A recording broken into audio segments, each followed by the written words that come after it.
Hi there, I'm Darren Durda, and this is another video log for my upcoming book, The Four Global Truths. So we've already talked about the first global truth, which is the reality of global suffering. And we've talked about ways to feel empowered rather than overwhelmed in the face of this truth, in the face of this reality. And now I'd like to move on to the second global truth, which is the roots of global suffering. And of course this is based on the second noble truth, on Buddha's realization that suffering has a cause. Now in the book, instead of talking about one particular cause, I talk about a confluence of causes of global suffering, ranging from the more immediate or proximal causes to those that are more removed in time.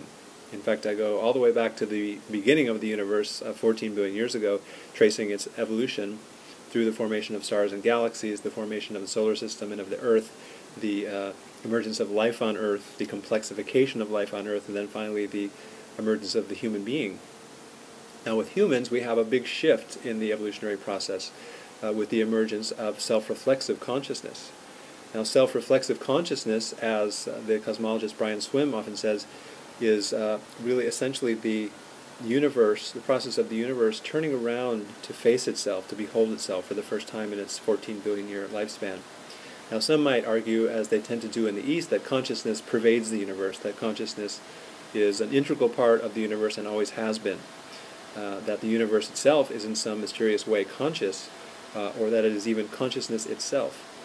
And I would tend to agree with that. However, with the emergence of self-reflexive consciousness, something very interesting and profound begins to happen, which is that consciousness begins to play a role in the evolutionary process, and therefore humans become central to the evolutionary process.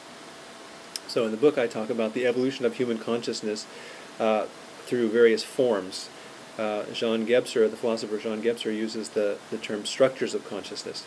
He also uses the term mutations of consciousness in order to avoid this idea that one form of consciousness is better or worse than another form of consciousness. Like say an earlier form is better than a later form, which is not the case. They're just very different. Each form of consciousness has its own strengths and weaknesses.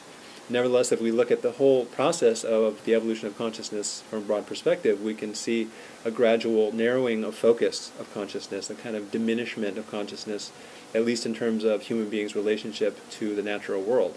You might say at the beginning there was a healthy differentiation of humans from their biological family of origin, but that over time this differentiation became a dissociation, whereby humans became more and more removed, in fact cut off from the natural world.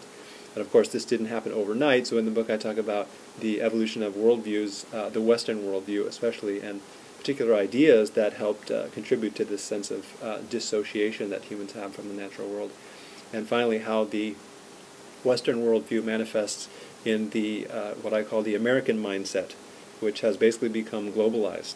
And I would say that that is really the most immediate cause of global suffering, this globalization of the American way of thinking and American way of life. Now what characterizes one form of consciousness from another, according to Gebser, is that within each structure of consciousness human beings experience space and time in a completely different way. So someone living 50,000 years ago experienced space and time in a completely different way than we do now. And I would say that we as humans, modern humans, have a very impoverished view of time.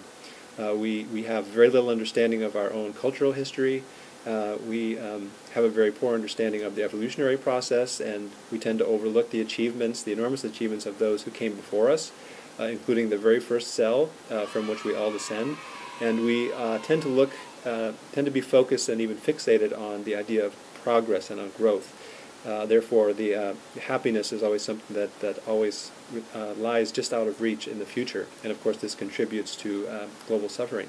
So in order to help counteract this impoverished sense of time that I think we all have to a degree, I want in my next vlog to introduce a couple of exercises that are meant to help situate us, orient us within the scheme of cosmic evolution, where we are in that process and what we are in that process. And hopefully these exercises will help nourish a sense of what's been called deep time or cosmic time. So I thank you very much for your time this afternoon. I hope you're doing well, and I'll speak with you soon.